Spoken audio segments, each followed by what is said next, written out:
Throughout the whole runtime of this movie, I was imagining Jack Reacher going to rescue Everybody come and play. Throw every last care away.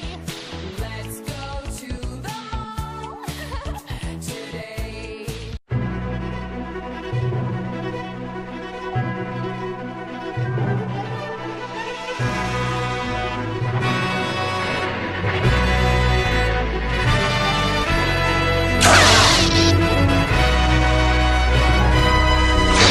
Hello my beautiful geekies, welcome to the review for Jack Reacher Never Go Back, the sequel to 2012's Jack Reacher, this one directed by Edward Zwick, also written by Edward Zwick, along with Richard Wank and Marshall Herskovitz. This one stars Tom Cruise along with Kobe Smulders. This movie basically sums up to a manhunt after Jack Reacher and Kobe Smulders' character, a major as well in the army, and they are both framed for crimes they did not commit. So now they must clear their names as well as uncover a major conspiracy. So this movie is immediately better than the last Jack Reacher because right now the team we have, the duo we have as the main stars of this movie are both majors. They are both people from the army. They both know what they are doing. They do not have Rosamund Pike looking like this throughout the whole movie, and their chemistry works great. They are both so different but so alike in so many different ways. You really get to delve into both of these characters and both their motivations. They are clear, they are present, they are comprehensible, they are relatable, and you really feel for them throughout the whole movie. Their banter and their back and forth is also great, and this movie does have impressive action set pieces. Action is well choreographed, well filmed, impactful. The sound design of them is beautiful and also painful to hear, and Kobe Smulders is believable as this major from the army. She's believable at kicking ass, and I really love to see that because it was tough for me as a big How I Met Your Mother fan to buy her as something else than Robin Sparkles.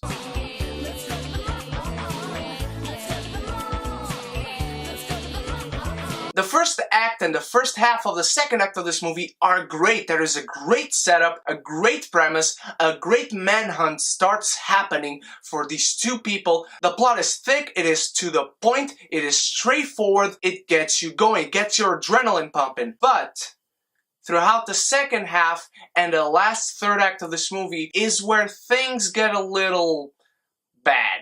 There's a second plotline happening that gets delved into this movie that I'm not going to delve into because it was not featured in the trailers or any of the TV spots that I've seen. So I'm not going to spoil that. But this secondary plotline does not really mix well with the rest of the movie. It's not bad on its own. At first when it started happening I was like, this is going to ruin the movie for me. But it really didn't. It really digests well with you. It is interesting. You feel for the other character that is presented in this movie. That character is also a great actor. It is a good character. It mixes well with the other two. But as the story gets more and more delved into, it really becomes uninteresting, and they could have done without it. And it also kind of ruins the last third act. There are still great fight scenes, great explosions. The main plot is really kind of underwhelming when it comes to its ending, but the secondary plotline really gives this movie gravitas. The very ending, I thought it was a little bit too much, and I thought it kind of shared some problems with the first Jack Reacher in terms of tone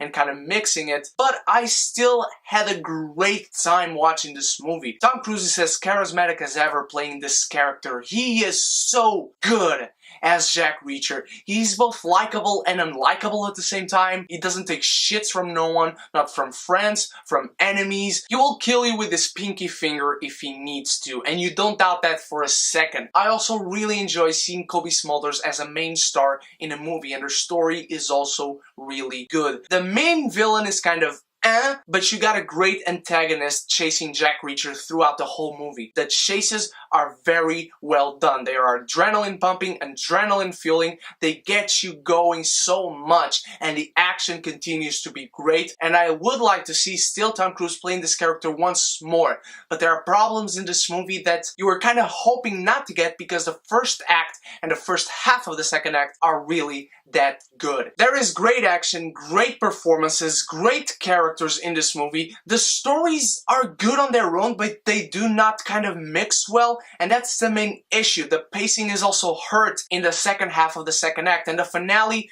really takes a little while to get it done. In the end, it's a thoroughly enjoyable time, a movie that you can have home and watch anytime you want. It is really a refreshing and easy watch, and because of that, I will absolutely say that Jack Reacher Never Go Back is a martini, because it is a good time anytime. Let me know your thoughts on Jack Reacher Never Go Back. Did you read the books? Did you not? Let me know all that in the comments below. Did you enjoy the first Jack Reacher, and would you like to see one more movie with Tom Cruise as Jack Reacher? Let me know all that in the comments below, as well as your questions for my Doctor Strange Q&A with the hashtag DocStrangeQ&A. There will be a giveaway, of course, and you might win something on that. My beautiful geekies, thank you so much for watching. You guys are the best. I love you so much. Haven't yet? Click and subscribe, and when you do that, we can be geeky united!